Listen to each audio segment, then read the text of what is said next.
Hello, everyone. Welcome to the Win Motorsports. Joe San Diego here, along with Dan Seri from Racers, the girls behind the helmet. A busy day of motorsports with Indianapolis 500 practice, and of course, that'll be starting up shortly. A big thank you to our Patreon subscribers, Colin Michelle, Mark Robin, and our newest one, David, for investing in the Grid Network each and every month. You two could help invest in us. If we could hit $500 a month, we'll be at the track more frequently. We'll love to be at Indianapolis next year. And of course, buy me a coffee, where with buy me a coffee, you set the amount. These fine folks has bought us a cup of coffee at least one time, a couple folks 3 or 2 times each. So definitely all the support for the Grid Network. Of course, the easiest way for everyone, subscribe, like, comment in the video so that way more motorsports fans can find the Grid Network. Daniel, I know you're looking forward to your next trip for the Formula One Academy, F1 Academy weekend. And they're going to be at Barcelona for the third race weekend of the year, round 7, 8, and 9 of the season. And Barcelona is a track just about everyone has tested there at some point or raced there at some point. It just seems to be one of those go to tracks. Marta Garcia leads the F1 Academy points by 26 over Hamda Al Khabasi. Marta has 3 wins. Could she pull ahead of the pack this weekend? And is there any other driver that comes to mind in Barcelona that could have more experience and potentially be a big weekend for them? As you mentioned, it's a track that everyone pretty much knows. Compared to 2 weeks ago when we were at Valencia, which is a track that really the teams that were racing in the Spanish Formula 4 Championship have had the most data of, and also some drivers were the first time they were in Valencia. So this is not going to happen in Barcelona, as pretty much has tested or raced there before. Also, the season officially was launched in Barcelona a little bit of more than a month ago with the first pre-season testing. So that also is a strong reference, or where the drivers are starting from this weekend. Even though the weather condition might play a role here, because it was sunny when they did the pre-season testing, while the weather forecast now suggests that we could have a rainy weekend starting from tomorrow. So that also might be an interesting factor as well, because especially for tire degradation, because coming into after testing, they had some data of the tire degradation. They saw many of the teams saw that it's a pretty hard track on tire deg. And we also remind you that all the drivers in this series has 3.5 set of new tires for the whole race weekend. So that you will have 2 practice sessions, 2 qualifying sessions, and 3 races, and only 3.5 sets of new tires. So there's going to be some pretty heavy tire strategy going on. But of course, if it's going to rain, that is that's completely changes. So we'll see. You mentioned Marta, of course, being in the lead of the championship. It's going to be another home race for Marta. Of course, she's originally from Valencia, so previous weekend was really her home race. But for Marta and Nerea, it's going to be another Spanish round. Both have raced before in the Spanish Formula 4 Championship. Nerea, more recently, she was there in 2019, and she did extremely well. So I would say that for Nerea, it's going to be a race to watch, and especially since she was very competitive in Valencia. She had 2 podium finishes and a DNF for an engine issue. So when she is when she's racing, actually with no issues, she's pretty much on the podium. So we will probably see Nerea Marti as well fighting right up there. But also Abby Pulling is going to be a driver to watch. Hamda and Amna Al-Kubaisi, as you mentioned. Amna specifically, she has quite an history of doing quite well at this track. So that could be interesting. On the other hand, the rain could be a factor for Amda, because she's she's quite struggled a lot on the rain historically, and also with the heart, with injury in her arm, that could be a little bit more of a problem. On the other hand, we've seen a lot. The big talking point in Valencia were track limits. Now we know that it's not going to be that much of an issue in Barcelona, because the track has a very advanced automatic system for track limits monitoring. So they have sensors and cameras all around the track, in all corners, in all curbs. So I think that is not going to be an issue as much as it was in Valencia. And also Lena Buller has done really well in Valencia with 2 podiums out of 3 races. So I think the next driver to potentially score a win could be Lena Buller, in my opinion. Lena Buller has been off to a pretty good start this season. As you mentioned, Amna Alkabasi, her sister Hamda Alkabasi, only driver really in range, at least in the first race of the weekend, to get the points lead. Everyone else, they're at least 2 races away, where essentially if Marta was to score no points and they were to score maximum points, they could potentially get the points lead. Hamda has a win, second, third place finish outside the podium, 2 fifth place finishes, and a 7th place finish. Now, after this break of racing, we know she's been recovering after she injured her wrist. Could she be even harder to beat? And could the rain be essentially her biggest challenge? Yeah, I definitely think so, because Hamda is, we've seen this straight from testing, when despite her injury, she managed to find a way to use more one of the arms, the arm that was not injured. She was probably one of the most competitive drivers the start of the season, despite the injury. And as you mentioned, it's a very good point. She has now had a couple of weeks to recover, and possibly hopefully her arm is in a better condition now, and it will be as the season progresses. What I was mentioning before about the rain, Hamda has raced in the Italian Formula 4 since 2020. And historically, she has been struggling a little bit more with the rain, because it's a condition that she's never been used to, really, coming from the UAE, from the United Arab Emirates, where it is not that common. When the first time that she was racing in Italy, and she got a few rainy races, she was okay, but not at the same pace when it was sunny or in dry conditions.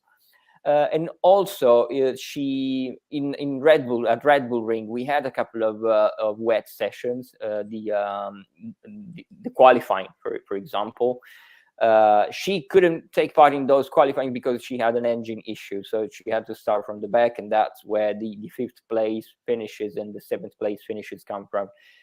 But she told me that actually in the rainy conditions, she's struggling a little bit more, because the right wrist has not fully recovered the mobility. So she has strength in her arm, so she can hold the wheel. But when the car is sliding suddenly, and she has to bring it back, the wrist, that's where she struggled the most, because she has not fully mobility in the wrist to really catch the car back from when it snaps due to the low grips condition. So on curbs and stuff like that, I think that if it rains, it could be a little bit more of a problem for Hamda. But if we manage to get some dry sessions, Hamda will be the one to beat, in my opinion, because really she had some great progression despite the injury. And as we go on with the season, probably she will be the biggest competitor for Marta Garcia in the title hunt. It'll be really interesting here in the United States, especially where the W Series the last few years has been sort of the primary female racing series. I think it's been great, even though there hasn't been any television coverage. Folks to see the Alkabasi sisters, some of the other racers that were not in the W Series, really bring the challenge to some of the W Series drivers, introducing them to a bigger audience. So it's been really fun to see the great start Honda has. And if there's no rain, one of these days, especially probably next year, hopefully when the F1 Academy has everything more together, we can start doing pick a winner. I think she'll be definitely a popular pick. Battle for third place, that one is very close. Five different drivers within range of claiming it. We got Nira Marti at 53 points. Lena Buller, 2 points behind her. Amna Alkabasi, 4 points behind the leader. Bianca Bustamante is 9 points behind third place. And Abby Pullen is 12 points behind. For third place, all these drivers have a reasonable shot. Who do you feel is the biggest surprise and is most likely to leave the weekend with third place? That's a big question, really, because as we've seen, the whole pack is really close together. There's been some great racing in this series, which is really a shame that the wider audience has not been able to see that on a broadcast. But as you said, the battle for third is really interesting now. As I mentioned, Lena Buller is probably the next driver able to win a race, in my opinion, because she's been really consistent, except for the first race where she was crashed out, the very first one at the Red Bull Ring, not for a fault really. But that is the only DNF that she has on her points table right now. So apart from that, she's been always around the podium or scoring a podium. So probably, and Lena Buller also, she has raced in the past in the Spanish Formula 4 Championship. Her first season in single seaters in 2020, she was in Spain, and in Barcelona she had a top 5 in an extremely competitive championship as the Spanish Formula 4. So I remember her doing extremely well in Barcelona, and I believe she might be an interesting driver for this coming weekend.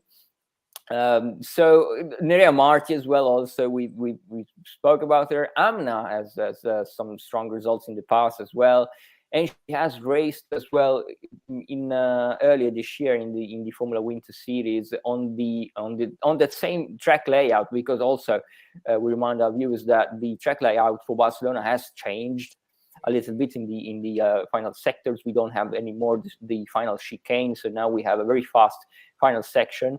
So that also is it's kind of new, even though all the drivers had the opportunity to test in pre-season testing, the collective tests. But there's also this factor that Amna and Lola Lovin-Foss also, and Maite Cáceres had previously raced this year on that specific new layout. So I really can't say. Also, I'm pulling. She's been fast in the rain before in the Red Bull Ring in the 2 wet qualifyings. She had 2 pole positions, even though that have been taken away due to the disqualification for Carlin for technical infringements. But all these drivers have good records at Barcelona, and they are all fighting for third place in the standings at in the short gaps in points. So that's an extremely tough question. But if I have to say, I probably would go with Lena Buller. Lena Buller, I think, definitely has to be one of the favorites. Overall, after a great start this season, get that win, boy, that could really propel her up.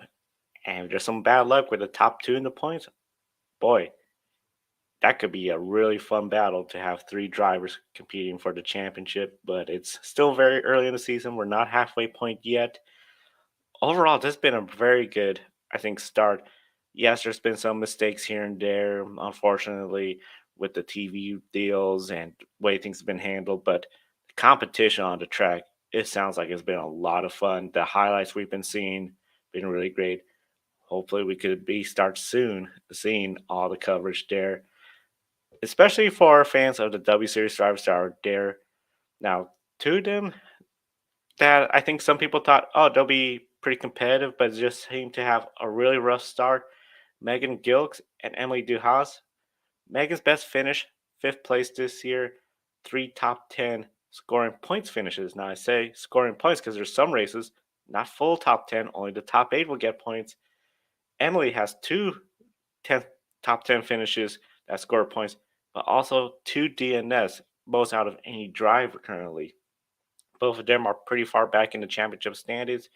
Are you surprised by the rough start by both drivers? A little bit, yes, especially for Megan, because she last year she did very well in the GB4 Championship. She had some wins, she had some podiums, and even though it was not the same car, and she's never driven this new Formula 4 car before, she had she was in the previous generation of the Tatus car. And also, as you mentioned, also she raced in W Series in 2019 in the inaugural season, and also won a race, the great race in Austin, famous for that crazy finish at the photo finish. So yes, a little bit surprised by how Megan has been quite unlucky in some races. She had some contacts. She will have a 3-place grid drop penalty for the first race in Barcelona as well, because she had contact on the final lap of the final race at Valencia with Chloe Chong. She has been, deemed as the at fault for that contact, and she will have a 3-place grid drop for the first race in Barcelona.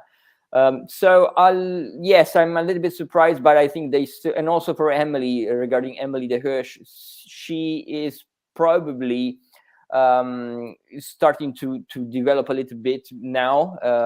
She, of course, she went. I think she went to W Series a bit early in her career. She had a season in Spanish Formula 4 in 2021. So also she has some experience there in Barcelona with the previous car, and I think that she went straight to WC with the Formula Regional car. So I believe that probably she would have had, if she would have had a second year in Formula 4, she would have been a little bit better prepared. As you mentioned, she has the most number of DNFs right currently in F1 Academy. Some of them have been quite unlucky, especially in Valencia. She had a black flag, so she was disqualified, not for her fault, but she was hit from behind and then went into the gravel, and then the marshals helped her to get out of the gravel, which is not allowed in single seaters. Valencia being mainly a track used for motorbikes, the marshals, kind of help the driver to get out of the gravel, while in single seater it's not allowed. So unfortunately, not for her fault, but she got a black flagged and disqualified for that. So I think it's been a kind of an unfortunate start of the season for Emily de Hirsch, but also she has some very fast teammates, the two Alcobaisi sisters. So probably comparing data with them will help her a little bit coming in the next races, and hopefully both of them will be a bit more up the order in the coming weekends. Coming race weekends, I think it's going to be really interesting to see, especially once we hit the second half of the season, the progression of drivers that may have had a rough start starting to come towards the front, and those that have had a good start, can they maintain their top positions? And of course, Barcelona, 3-race weekend for F1 Academy. I know you're going to be heading there. It's going to be really interesting. Everything gets started later today on Friday, and then, of course, Saturday, Sunday, more action at Barcelona. Now, recapping to last weekend, Daniel, Jamie Chadwick, first time at Indianapolis Motor Speedway. Not the oval, the road course for the Indy NXT, Indy NXT series. What can you tell us about her race weekend and thoughts on her season so far? I think the round at the Indianapolis Motor Speedway road course last weekend was a good one for Jamie. We've seen some pretty solid steps forward for her, especially last weekend, I would say, because she's still lacking a little bit in qualifying. She qualified P14 for the race last weekend, and unfortunately, she had a very unlucky. She struggled a bit in the opening laps, where she really dropped back, and at one point I think she did mistakes in the first lap in the final sector, where she dropped to the very tail of the pack. But then her pace was really good, especially in the second half of the race. Her pace was at one point I saw on the timing screen that she was the second fastest driver on track, and she really had pace to be solidly in the top 10. But of course, she had a little bit of a difficult start, and then she had to recover. But she did some good moves. Good overtakes for Jamie, especially one at turn one. So I believe, and in the final laps, she was really fast. So I believe that she is doing some very good steps forward. Comparing from the very first weekend, for example, where she struggled a little bit more. Of course, the track was different. It was a straight circuit. First time that she was racing on that specific track. Now she had 2 rounds on road courses, which are a little bit more closer to what she's had in the past as an experience over here in Europe. But the Indianapolis Speedway, the road course, I do believe that it was a very good improvement. And even though the results are not really showing it so far, I do believe that coming in the next rounds, she has a good chance to be in the top 10 more frequently. And she was in the top 10 actually in practice at EMS, which was, she had P9 in practice, which was pretty good to see. The gaps were quite close as well. She was 7/10 from P1 in that specific session. And also in qualifying, it was less than a second. So I do believe that, she's on the right path. What she is struggling a little bit, in my opinion, is to use the peak of the tire, because in qualifying, especially in such a short sessions, you really have to bring your tire to the perfect operational window immediately, and use the peak of the tire to have the performance immediately. And this is something also that some other drivers have struggled with, for example, in FIA Formula 3 and FIA Formula 2, even though the cars are different. But I do believe that is the issue that Jamie is facing right now a little bit, because also in the race was very similar, because she was struggling in the very beginning of the race, very first laps. Then when the other drivers were hitting the tire deg, she was really fast, and she was really starting to use the tire then in the second half of the race. So I do believe if she manages to find a way to use better her tire at the beginning of the peak, she is in for a strong second half of the season. Strong second half of the season. Overall, I feel like it's such a huge difference. I still remember from when we interviewed Linus Lundqvist in Portland that it's almost the reverse part. You got to be very smooth with the vehicles in Europe. Here, you got to be aggressive. You got to get those tires going and everything. The second half of the year, I think, is going to be really where we could start to see Jamie shine, put in some more results. Of course, Indiana next, they're going to have quite a few races. And then another driver we got to talk about, Anna, doing great stuff over where she's racing. Overall, what are your thoughts of her season so far? Well, yes, that was interesting. Last weekend we saw Anna Inotsume racing in Japan, in TCR Japan, which is a quite interesting series, of course, because this year with the TCR Championship, changing a little bit its format, we're going to have a big final for the TCR World ranking. So that's kind of interesting how it's working. All the national cities are scoring points to basically to qualify for the final, to the global TCR final, which is a new kind of interesting format. And this is exactly what Anna Inotsume is trying to do. This very interesting Japanese driver, she's made her debut in TCR Japan 2 years ago with a part-time campaign for her. Then last year it was a first full season racing in TCR Japan. She had she was runner-up in the championship with 2 wins, 2 race victories for her. So really a driver that we were looking forward to see in at the start of the season. The TCR Japan had its first round of the season in Suzuka last weekend, and she had pretty much the perfect weekend because she scored a pole position, 2 race victories, and a fastest lap. And she was quite dominant. So it's really cool to see that she has already, she had 2 race victories in the whole her TCR career before the start of the season. Now she's double it already after the first round in Suzuka. And in also that it was quite challenging conditions because race 1 was mixed weather conditions, both in qualifying and in the race 1.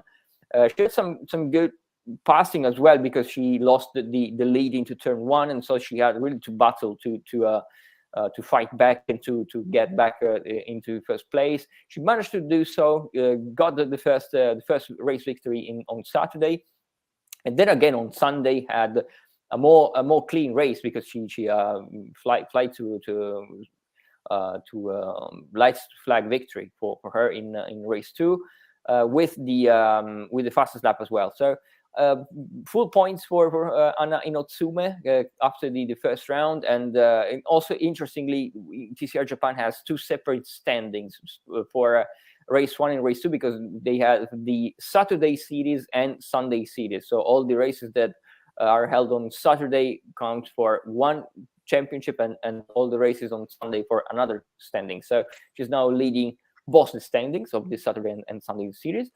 And hopefully we will see her qualifying for the World Tour ranking of TCR that will be hosted at the end of this year. So that will be cool to see her in the World Finals. That'll be really exciting. Off to this exciting start, leading both standings. Something very unique where you have a Saturday, Sunday standings. It'll be really fun. I know MotoGP has their sprint series. Maybe they just did a separate standings that didn't affect the Grand Prix. That could be something a little bit more interesting. A lot of potential there. Still a lot of potential, I feel, for Hailie Deegan in the NASCAR Craftsman Truck Series.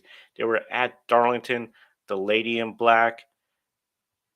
Too tough to tame, and for Hailie Deegan, unfortunately, this race, it did not go the way she had hoped for. Started 26th place. Not the best qualifying effort, but Darlington is just a tough track. There hasn't been a whole lot of Truck Series races at this track, and of course, very hard because in Darlington compared to the other series, much narrower race groove.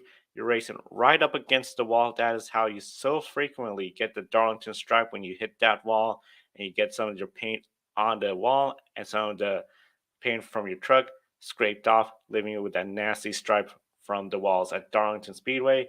But that's the fastest way around. Overall, started off good. 158 laps were completed in this race. She finished in the lead lap, even led 2 laps. Great effort for her considering this is a very tricky track, but just did not have the good finish to come out of that 20th place finish at Darlington Raceway for Hailie Deegan. She's going to be looking forward to this next race weekend where none of the Truck Series drivers have raced here. North Wilkesboro Speedway, pretty much last time I hosted a Truck Series 2, 1996 as well. After the Cup Series had left, the track closed shortly, so there was nothing left.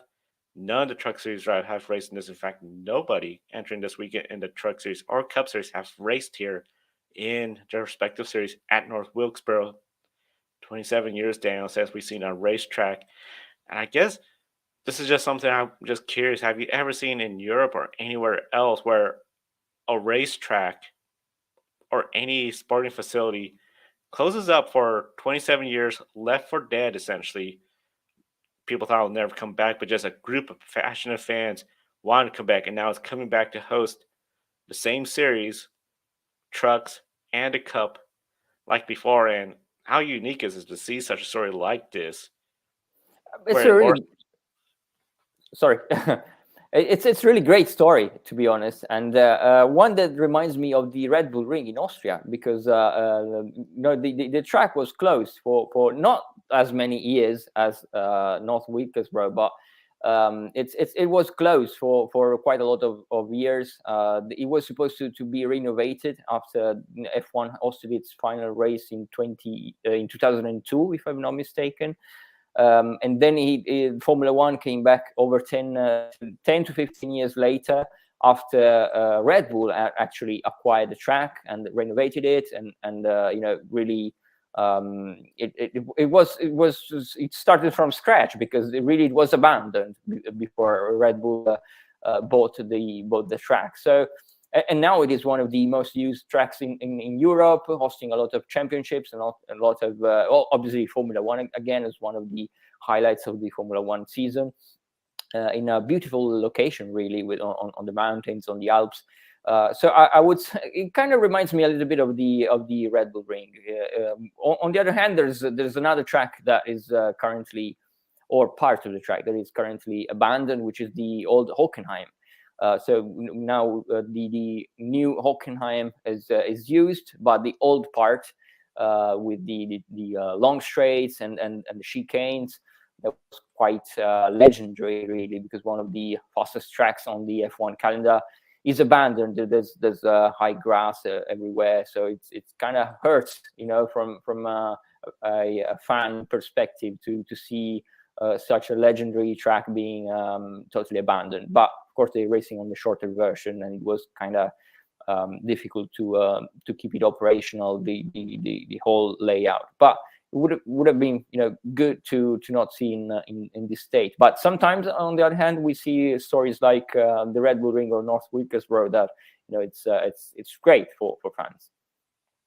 And you bring up a good point. I remember now when it was, hey, this is the last time F1's coming to the Austria A1 ring. Exactly. People, I think, forget that it's been gone for a while, and then Red Bull bought it. Now it's the Red Bull Ring. But yeah, this is something where I think you got a track with so much character, personality. It just seems like it's really hard to put away compared to, unfortunately, there's other tracks. I know a lot of folks would consider Kentucky as one of those tracks where it's like, well, it's not on the season no more, but it never really hosted that great of racing. It's unfortunate for the fans in Kentucky, and I know there's fans out there that still probably would love to go back to Kentucky, but it just did not have that same. Because I still remember being 12 years old, goodbye North Wilkesboro High School.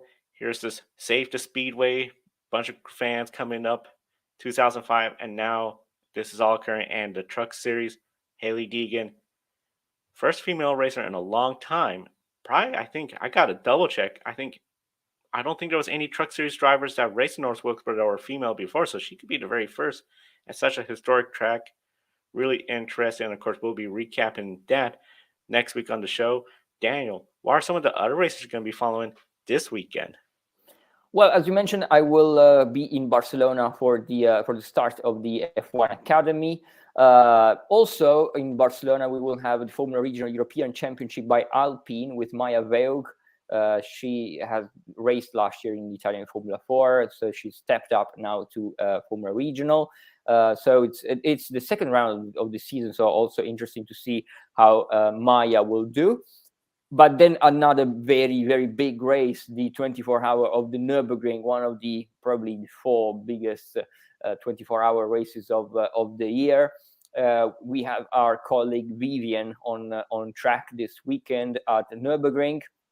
Then we have a bunch of other interesting races. For example, we will have Ferrari Challenge North America with Lisa Clark, always doing quite well in that series. We have the Formula 4 US with two female drivers. We have the Stock Car Brazil as well with two very competitive female drivers. One is Bruna Tomazelli, that she was racing last year in W Series. She's now part of the Stock Car Brazil Championship, and the other one is Kaka Magno, who's done pretty well last time out.